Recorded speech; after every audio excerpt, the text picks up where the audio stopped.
I am live. Hey, everybody, how you doing? And those who managed to chime in for my longer than I intended it to be um, live stream regarding my birthday. Hey, first of all, thank you for coming. Much appreciated. I promise this live stream will not be long. I just wanted to get this idea, this thought out there, and share it. Uh, Stephen Ross, as you know, was suspended by the league, and he was fined $1.5 million. And the reason for the fine, the reason for the action is clearly spelled out at NFLcommunications.com, and it's free. When I say free, free access, I'm a member of the press, for anybody who wants to read why. And the title is, well, it's very direct. NFL announces findings and discipline. What I ought to do is show it in the StreamYard window, okay? So you can see it. So I will share the screen here, and I will read it to you as I am, talking about it, right? Because I can do that sort of thing because I am using StreamYard. But guess what? It will not allow me. Where is that thing? I can't seem to find it. Let me just see if that's it. No, that's not it. That's not it. That's not it. Maybe this is it. Nope, that's not it. How about that? Nope. I'm having a hard time finding this thing. Maybe it's this one. Nope, that's not it either. Where is it? Nope. Let's see here. Wherever it is, I can't see it. So let me go over and put it here. Put this here. Nope, that's not it either. Let me allow that and then come back here and then see if I can go and grab this thing because I'm trying to find it. Try it one more time. One more time. Hey, how you doing? I'm trying to share this Stephen Ross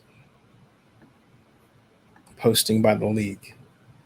And whatever reason, this doesn't want to come up, little bugger. And let's see here. Let's see here. Nope, that's me. It does not. Well, I just found it. There it is. That's it. I found it. Okay. Yeah. Okay. Here it is, folks. The title.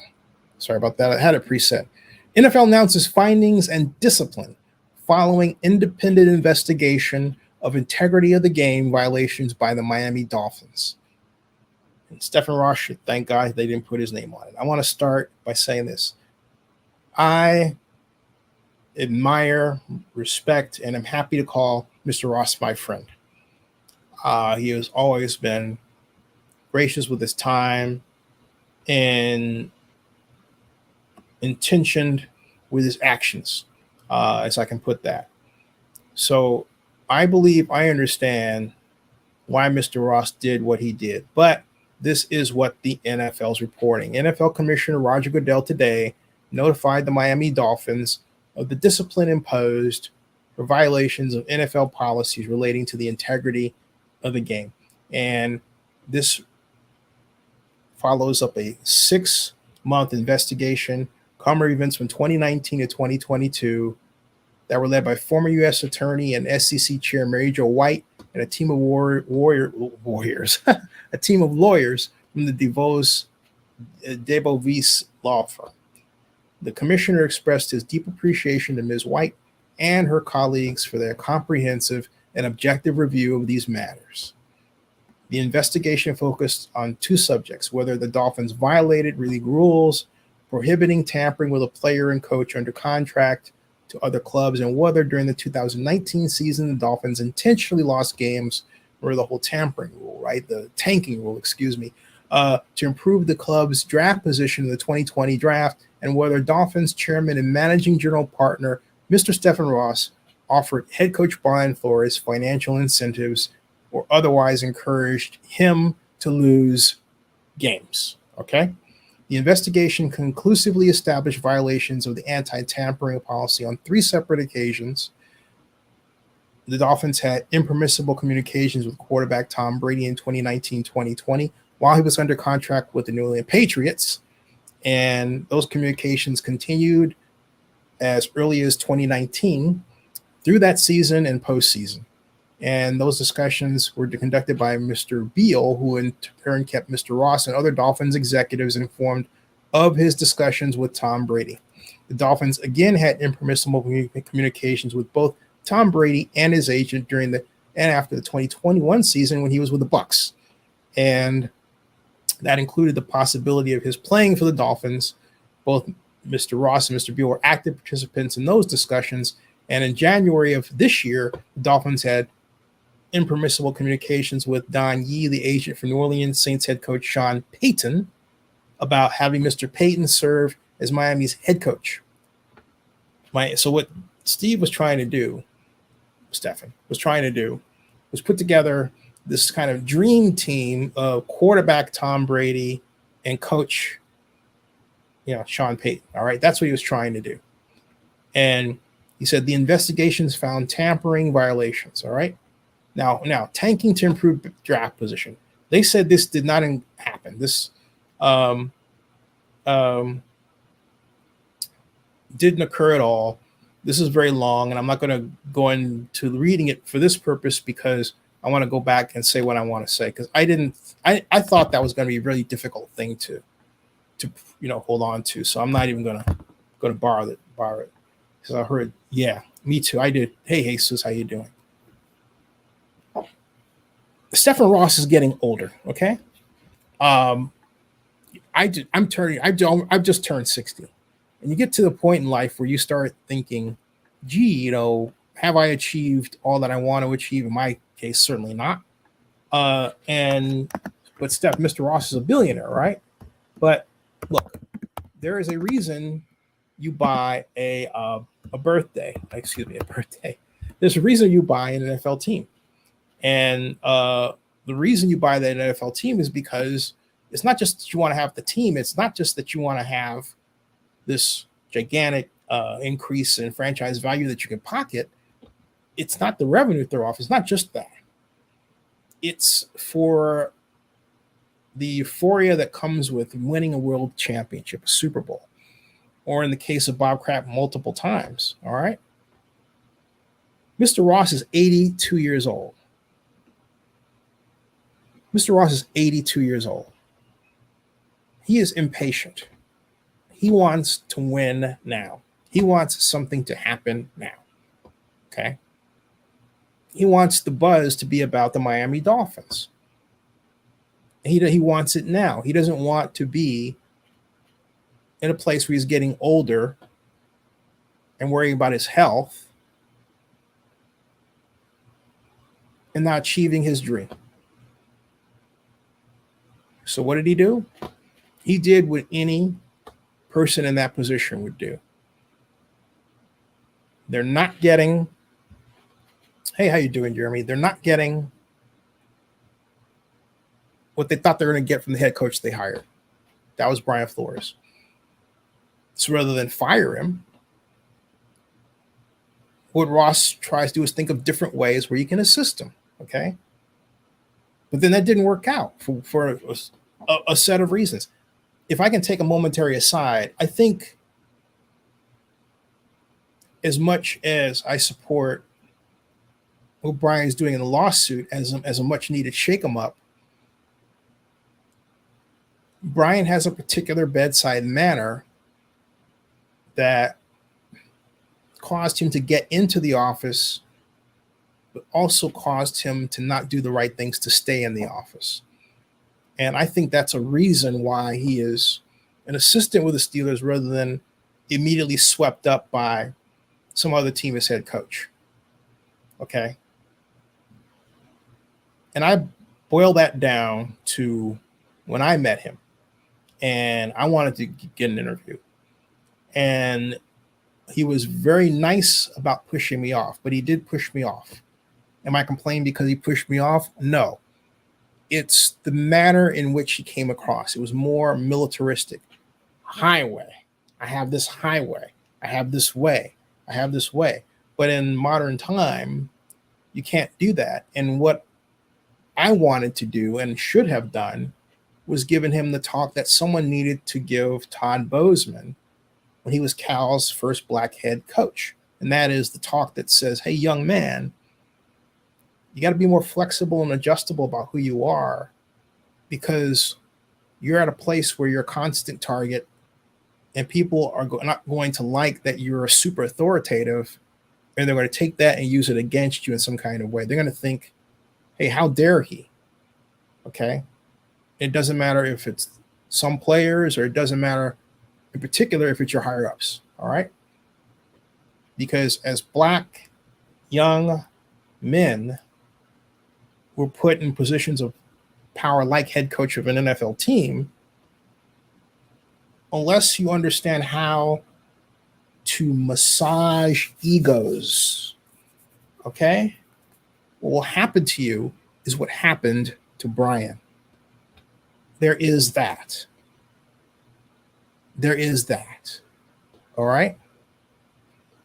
And so I believe that what happened with Brian and Mr. Ross is, here's Brian thrust in this new situation, and all of a sudden things are not as clean at the top as he imagines they are going to be. And I completely understand that and square with that. But then you got to ask that question. All right, what are you doing for your family and for you? And is the change you want to make such that it's going to leave you out in the cold, or is it going to lead to real change? Dan Ventrelli with the Raiders had a similar position to be in with respect to Mark Davis. Dan Ventrelli overstated his cultural power. And so therefore, what did Mark Davis do? Fire him. And what did Mark do in response? Hired Raiders' first black female president, the first black female president in all of sports. Okay. So who comes out looking good at the end? In the end, Mark Davis. Where's Dan Ventrelli? And he's in the who place. Like, who are you talking about? Who is this? Oh, that guy. Ha ha. Okay, you see what I'm getting at? Okay. So my point is, that's my side remark regarding Brian Flores and how he handled what he did. I'm not saying it didn't support his lawsuit, but I think that he had the wrong target in Mr. Ross, and he didn't understand Mr. Ross is an 82-year-old man who just wants to win. And there are things that he could have handled back channel, and he didn't have to make him.